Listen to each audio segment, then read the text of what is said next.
Welcome to the lesson. In today's lesson, we will learn 10 effective words to brush upon the quality of our spoken. हमारा पहला शब्द है provoke. ये एक verb है जिसका मतलब है भड़काना या उकसाना.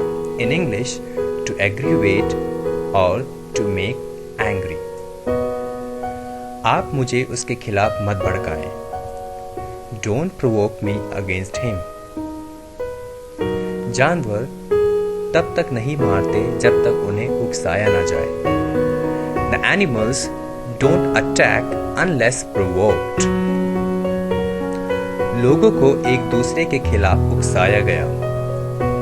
People were provoked against one another. Veracity ये एक नाउन है जिसका मतलब है सच्चाई. In English, truthfulness. मेरे प्यार की सच्चाई तुम नहीं समझ सकते. You cannot understand the veracity of my love. आपने जो आरोप लगाए हैं उसमें कितनी सच्चाई है साबित करो.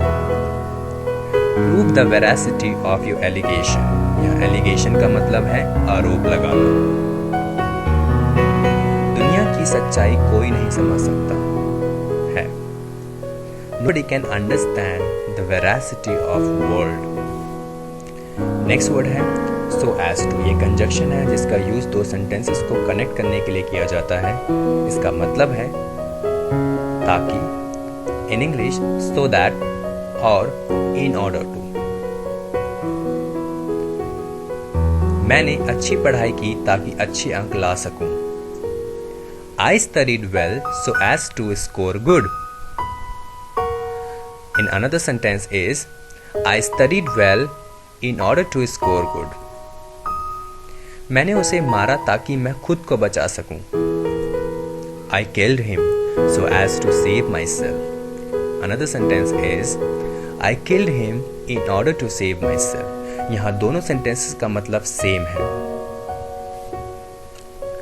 Next word is manipulate. ये एक verb है जिसका मतलब है हेरा फेरी करना या जोड़ तोड़ कर करना. To distort or to alter. उसने मेरी बात को जोड़ तोड़ के रखा. He manipulated my words and conveyed. उसने दस्तावेजों में हेरा फेरी की है. He has manipulated the documents. वो अक्सर खबरों को जोड़ तोड़ कर प्रस्तुत करता है. He manipulates the information before conveying. Prevalent ये adjective है which is used to describe the quality of living and non-living things. इसका मतलब है प्रचलित या काफी अधिक. In English, popular. इस शहर में इंग्लिश काफी बोली जाती है. English is prevalent in this city. Hindi India में ज्यादा बोली जाती है. Hindi is prevalent in India. यहाँ चाय पीने वाले काफी हैं. Tea is prevalent here. Upbringing ये एक नाउन है जिसका मतलब है पालन पोषण करना या परवरिश करना. In English, breeding. आपका स्वभाव और व्यवहार काफी हद तक आपकी परवरिश पर निर्भर करता है. Your nature and behavior largely depend on your upbringing. हमारी परवरिश अच्छे लोगों के बीच होनी चाहिए. Our upbringing should happen among well-mannered people. ये तुम्हारी परवरिश का नतीजा है. This is the outcome of your upbringing. Shirk ये एक verb है जिसका मतलब है जी चुराना, काम चोरी करना. In English, to neglect or to avoid. मैं अपनी जिम्मेदारियों से नहीं जी चुराता.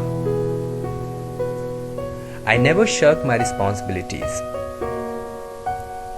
मैं काम से भाग नहीं रहा हूं. I am not shirking the work. वह क्यों काम से दूर भागता है? Why does he shirk the work? Adversity एक नाउन है जिसका मतलब है विपत्ति या मुसीबत। In English difficulty. विपत्ति इंसान के धैर्य को परखती है। Adversity tries one's patience। विपत्ति ही दुनिया की सबसे बड़ी शिक्षा है। Adversity is the biggest education of the world.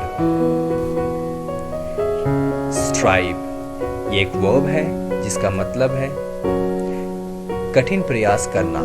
In English, to try hard. Company शुरुआत से ही आगे बढ़ने के लिए प्रयास किए जा रही है। The company has been striving to grow its inception. Inception का मतलब है शुरुआत से ही। In English, from the initial time. मैं हमेशा कुछ अच्छा करने का प्रयास करता हूं। I always strive to do something good.